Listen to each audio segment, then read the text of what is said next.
Assalamualaikum warahmatullahi wabarakatuh.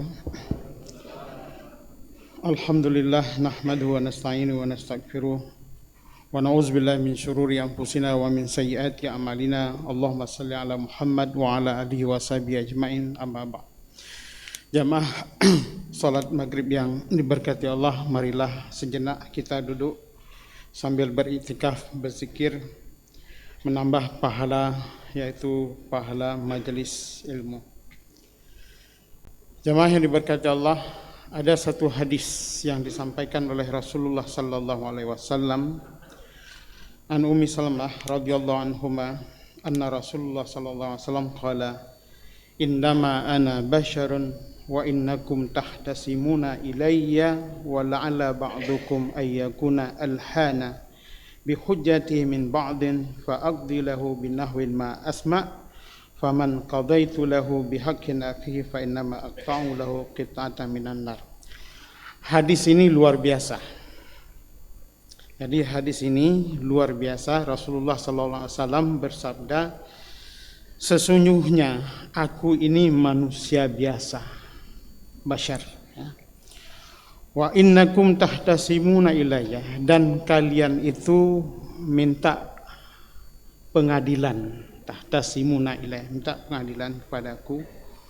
Wa la'alla ba'dukum ayyakuna alhan bi hujjati min ba'di. Ada kalanya di antara kamu sekalian yang punya hujjah, ya, yang punya argumentasi, yang punya dalil, yang punya retorika yang lebih baik daripada yang lain. Fa'aqdi lahu binahwin ma asma. Maka Rasulullah sallallahu alaihi wasallam membuat keputusan berdasarkan apa yang didengar. Rasulullah sallallahu alaihi wasallam membuat keputusan apa yang didengar. Artinya apa? Bisa saja Nabi itu membuat keputusan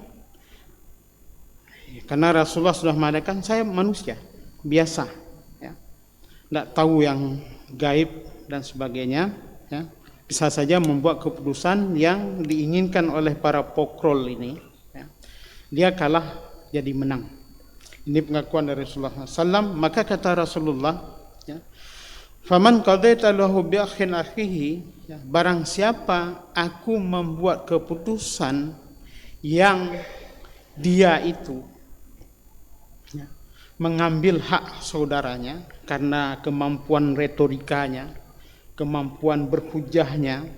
Jadi kata Rasulullah membuat keputusan yang pihak satu lagi kurang pandai berhujah, maka yang orang yang menang ini tapi salah, menang tapi salah, ya. Kata Rasulullah SAW, fa innama aqta'u lahu qit'atan minan nar. Sungguh dia telah aku potong satu potongan dari neraka untuknya. Jadi kalau kita punya persoalan bawa ke pengadilan, tahu kita mestinya kita tidak menang karena bukan harta kita. Jangan senang dulu, karena Rasulullah SAW mengatakan seperti itu. Jadi kalau kita menang dengan cara retorika seperti itu, orang yang benar itu kalah, kata Rasulullah, dia minta aku memotong satu potongan dari neraka, kasih ke dia nanti, ya. Satu potongan itu kita tidak tahu sebesar apa, tapi kita semua tahu bahwa azab paling rendah dari api neraka itu adalah sepatu neraka atau dua arang neraka itu diletakkan di bawah kaki, maka meleleh otak. Itu yang paling rendah. Kalau disebut qit'ah, satu potongan, tidak tahu kita potongan sebesar apa. Boleh jadi sebesar persoalan, sebesar kemenangan yang kita miliki. Bahaya. Dalam surah Al-Baqarah ayat 188, Allah berfirman, wala ta'kulu amwalakum bainakum bil batil wa tudlu biha ilal hukam litakulu fariqam min amwalin nas bil ismi wa antum ta'lamun. Ya. Jangan kamu makan harta di antara kamu sekalian itu dengan cara batil. litakulu fariqam min amwalin nas, agar kamu mau bisa makan harta orang lain. Persoalan itu dibawa ke pengadilan. Hakim dia membuat keputusan itu sesuai apa yang didengar. Seorang hakim tidak boleh ada tetangganya ribut lalu dia membuat keputusan seperti yang didengar tetangganya ribut. Tidak. Dia harus membuat keputusan seperti yang disampaikan kepada dia. Di luar itu dia tuli. Kalau dia berbuat keputusan apa yang dia ketahui, itu salah keputusannya. Ya, harus yang disampaikan. Sedengar sebelah kanan, dengar sebelah kiri, baru buat keputusan. Maka ada lawyer, ada jaksa, ada pengacara, ada jasa, hakim membuat keputusan. Jamaah yang diberkati Allah, ada dua perkara, ada persoalan besar yang dalam hadis yang pendek ini. Persoalan pertama, Rasulullah mengatakan, saya ini manusia, tidak punya wewenang sesuatu yang di luar kemampuan sebagai manusia, selama tidak diketahui diberitahu oleh Allah. Dalam banyak ayat Al-Quran, misalnya dalam surah An-Naml, Qul la ya'lamu man fis samawati wal ardh al-ghaiba illallah. Ya. Tidak ada yang tahu apa yang ada di langit dengan di bumi, sesuatu yang gaib kecuali Allah. Ini Nabi yang berkata, Qul la aqulu lakum 'indi khazainullah wa la a'lamul ghaiba. Ini Nabi yang dalam Al-Quran adalah statement, perkataan Nabi, aku tidak ketahui ya al-khazainun, ya, apa yang ada Allah simpan itu, wala a'lamul ghaibah, dan saya tidak tahu yang gaib. Nabi bilang seperti itu. Jamaah yang diberkati Allah, kalau ada orang yang mengatakan bisa membaca apa yang tertulis di Lauhil Mahfuz, berarti dia lebih hebat dari Nabi. Nabi tidak tahu. Sebutkan dalam Al-Quran, Nabi tidak tahu. Kemudian kita tahu, diajarkan dalam ilmu, dalam pengetahuan yang sudah menjadi umum, ada sesuatu amrun khariqul lil adah, sesuatu yang keluar dari kebiasaan. Ada namanya irhas. Irhas itu sesuatu yang luar biasa terjadi pada seorang nabi sebelum diangkat jadi rasul. Kemudian ada mukjizat, itu diberikan kepada nabi setelah jadi rasul. Ada karamah diberikan kepada orang tertentu, ada irhas diberikan kepada orang kafir. Ini semua irhas, mukjizat, karamah itu bukan sesuatu yang melekat.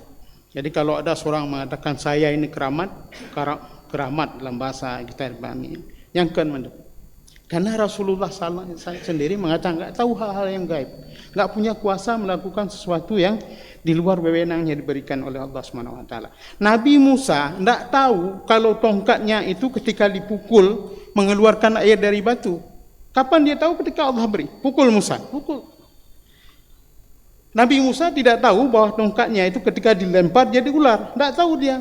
Kapan dia tahu? Ketika diperintahkan oleh Allah, tahu. Baru tahu. Dipukul laut terbelah, Nabi Musa tidak tahu, tapi setelah diperintahkan baru dia tahu. Jadi bukan keinginan Musa, tapi Musa minta kepada Allah dan keputusan Allah. Jadi seorang mengatakan saya tahu apa yang tertulis di Lauhil Mahfuz, kadzab. Karamah itu tidak mengikat. Nabi mengatakan ana basyarun, saya manusia seperti kalian. Membuat keputusan-keputusan pun di antara dua manusia. Dalam hadis ini Rasulullah mengatakan bisa saja saya salah sebagai manusia. Ya, tidak salah. Ya, kalau membuat hukum itu, keputusan itu karena wahyu itu tidak akan pernah salah. Maka jemaah yang diberkati Allah, hadis ini dikuatkan dengan ayat Al-Quran surah Al-Baqarah 184. Ya.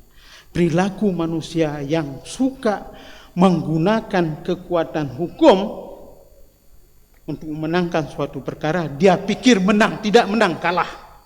Di dunia boleh dia menikmati kemenangan yang sementara itu, tapi sesungguhnya dia sedang memesan potongan neraka dari Nabi Muhammad SAW. Ini berdasarkan hadis ini. Jadi kalau ada persoalan-persoalan mengenai harta, kita tahu itu bukan milik kita. Ya sudah, tidak usah dibawa ke pengadilan agar kita menang. Ini banyak sekali kasus terjadi adalah berkaitan dengan harta warisan, berkaitan dengan harta wakaf. Padahal orang tuanya sudah mewakafkan, ya, karena tidak tertulis bawa ke pengadilan dan sebagainya, dia bisa mengambil kembali. Dia memesan potongan dari neraka, bukan menang, dia kalah. Dan itu sering terjadi dalam masyarakat. Satu lagi sebagai terakhir, jemaah yang diberkati Allah, Rasulullah ini berbicara dalam kasus ini, beliau sebagai nabi, artinya sebagai hakim, ya, memutuskan satu perkara, ya. Itu artinya hakim yang resmi. Sering kita menjadi hakim tidak resmi, volunteer cari dosa, relawan mau bikin dosa. Ada orang sedang bertikai, ya, datang kita masuk, ya, dengar dari satu pihak, ya, lalu membuat keputusan. Itu si fulan memang, ya, dengan bahasa-bahasa tertentu. Itu membuat keputusan hukum terhadap orang lain, kita tidak tahu. Itu artinya meribatkan diri dalam persoalan yang menambah-nambah dosa. Kalau ada orang bertengkar, berkelahi, ribut, kalau kita tidak mampu menyelesaikan, ya sudah, diam saja. Jangan berada di satu pihak memanas-manaskan suasana. Itu sama dengan memesan api neraka. Maka hati-hati, terjadi kerusuhan, kekacauan dalam masyarakat berkaitan dengan hal-hal ini. Jemaah yang diberkati Allah, hadis ini memang singkat, pendek, tapi pesannya luar biasa. Mudah-mudahan bermanfaat bagi kita semua. Assalamualaikum warahmatullahi wabarakatuh.